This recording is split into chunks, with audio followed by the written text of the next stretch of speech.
Halo anak-anak, apa kabar? Hari ini ketemu lagi dengan Bapak Ketut Pemudane dalam kegiatan pembelajaran matematika yang menyenangkan. Bapak harap anak-anak bisa mengikuti kegiatan pembelajaran hari ini dengan baik.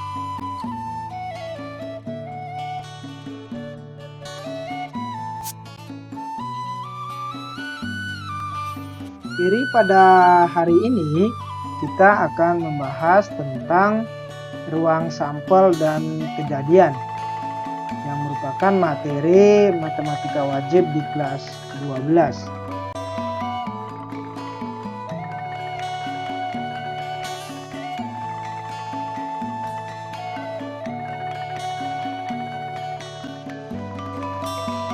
Sebelum kita membahas tentang apa itu ruang sampel dan kejadian, sebaiknya kita membahas dulu sedikit tentang apa itu percobaan ya. Bapak cerita sedikit bahwa sebuah permainan tentang backgammon adalah sebuah permainan yang menggunakan papan dan dimainkan dengan dadu. Permainan ini membutuhkan peluang dan keahlian. Suku Babilonia kuno dari Mesir juga mempunyai permainan serupa. Dadu yang digulirkan merupakan unsur peluang dalam backgammon. Sedangkan cara tiap pemain mendapatkan skor atau nilai adalah unsur keahlian. Dalam situasi permainan atau percobaan, maka hasil adalah inti dari peluang. Jika koin atau uang logam dilempar, hasilnya dapat berupa gambar atau angka yang muncul. Kamu bisa mendapatkan 10 pelemparan, tetapi kamu juga akan tahu bahwa dalam banyak lemparan kamu akan mendapatkan hasil yang hampir sama dari angka dan gambar.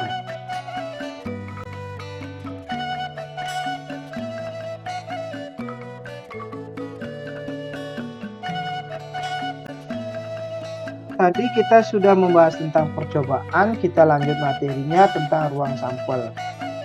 Bahwa ruang sampel itu didefinisikan sebagai himpunan semua kemungkinan hasil dari suatu percobaan dan dilambangkan dengan S besar.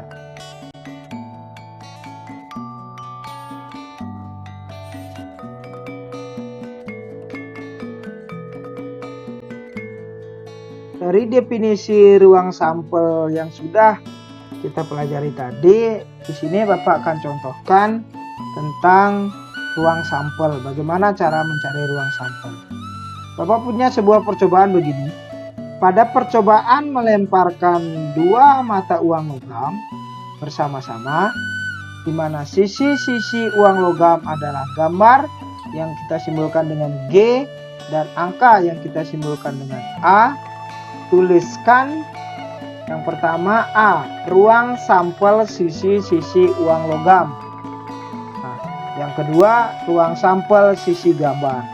Nah, untuk menjawab permasalahan yang pertama, ruang sampel sisi-sisi uang logam, maka seperti definisi tadi, ruang sampel sisi-sisi uang logam yang muncul yaitu bisa A dan A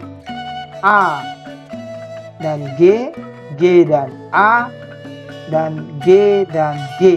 Atau bisa kita tulis lebih ringkas AA, AG, GA, dan GG. Jadi ada 4 kemungkinan kejadian yang bisa muncul di sini. Yang kedua, tentang ruang sampel sisi gambar saja. Nah, jadi di sini yang muncul gambarnya aja yang diminta ya. Jadi jika yang diamati adalah munculnya sisi gambar, maka ruang sampelnya adalah 0, 1, dan 2. Unsur 0 di sini adalah simbol yang menyatakan tidak ada gambar yang muncul. Unsur 1 menyatakan sebuah gambar yang muncul. Dan unsur 2 menyatakan 2 gambar yang muncul pada kedua sisi uang logam. Tentunya dalam hal ini 0 itu bisa saja AA yang muncul, jadi tidak ada gambar sama sekali. Yang satu itu misalnya AGA atau AG. Sedangkan dua unsur gambar itu GG dan GG.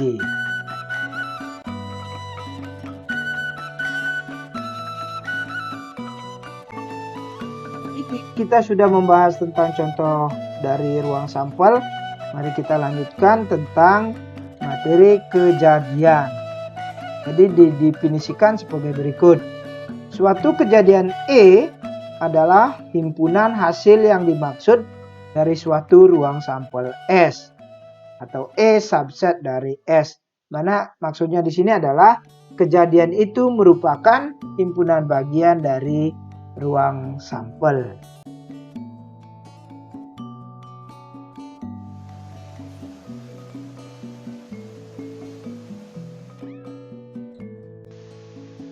Sekarang kita akan bahas tentang contoh dari kejadian.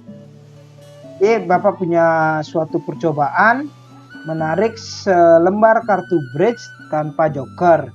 Hasil yang diamati adalah jenis kartu yang diambil. Dalam hal ini kartu bridge itu kartu remi ya anak-anak ya. Jadi yang kita ambil di sana diminta adalah ruang sampelnya adalah S.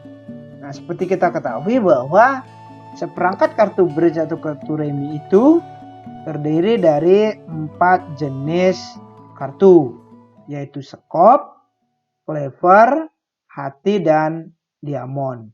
Jadi ruang sampelnya di situ adalah ada 4. Kemudian jika E1, E itu kejadian ya yang tadi sudah kita definisikan, adalah kejadian menarik sebuah kartu diamond, maka E kejadiannya itu adalah kartu diamond itu atau himpunan kartu diamond.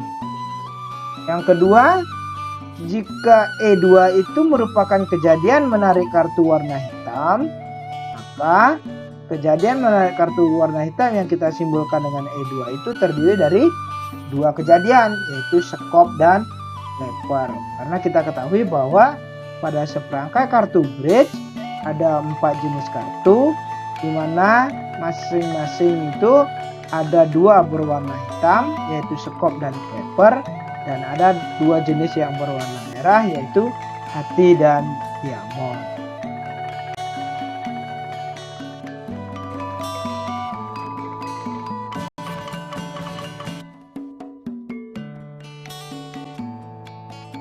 Nah, dari 2 contoh tadi ya, bagaimana mencari ruang sampel, kemudian bagaimana mencari kejadian dari suatu percobaan.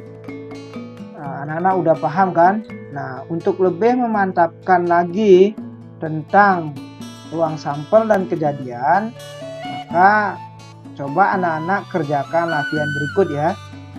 Pada percobaan pelemparan 3 koin sekaligus, tentukan ruang sampelnya dan banyaknya elemen ruang sampel.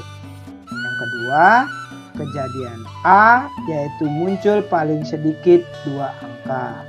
Jadi mohon anak-anak itu diskusikan dulu ya. Jika nanti ada pertanyaan, mari kita diskusikan kembali.